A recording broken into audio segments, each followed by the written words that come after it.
Dagobert II was the last king of the dynasty that ruled France. When, immediately after the death of his father, the power of the dynasty was contested, Dagobert was sent to a monastery in Slane, Ireland. In 666, he married the Celtic princess Matilda, who died giving birth to their third daughter. In 670, Dagobert remarried. His second wife was Giselle de Rezes, daughter of the Count of Rezes and granddaughter of a famous grandfather, who had been a Visigoth king. The religious wedding ceremony took place at Rennes-le-Château, the bride's residence and the capital of the family fief.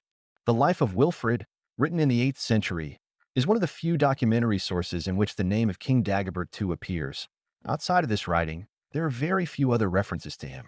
The general lack of any sources suggests that the episode was one that both the descendants of the Merovingians and the Carolingians preferred to keep quiet about.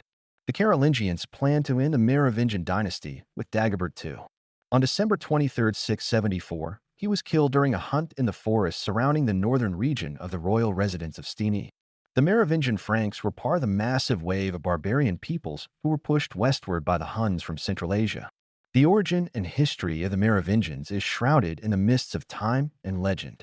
The Merovingian kings had their own version of their history, claiming to be descendants of King Clodio.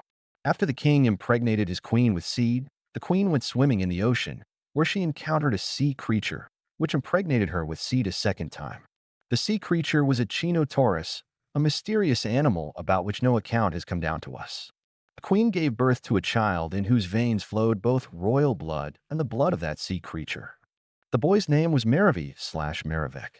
As a consequence of this mixture of blood, the Merovingians claimed to have healing powers, healing by laying hands on the sick, a power for which the Essenes were also famous, as was Jesus, whose miraculous healings are mentioned, by the way, in the Gospels. The Merovingians also believed that strength resided in their hair, which is why they never cut it. And in the case of Samson in the Bible, his strength was in his hair.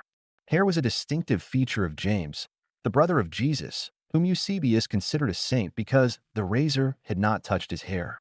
The Merovingians therefore wanted to be, like Jesus, priest-kings with supernatural abilities. The grandson of Merovy, the founder of the Merovingian dynasty, described by mythology as half man, half fish, was Clovis, who subdued the Visigoths.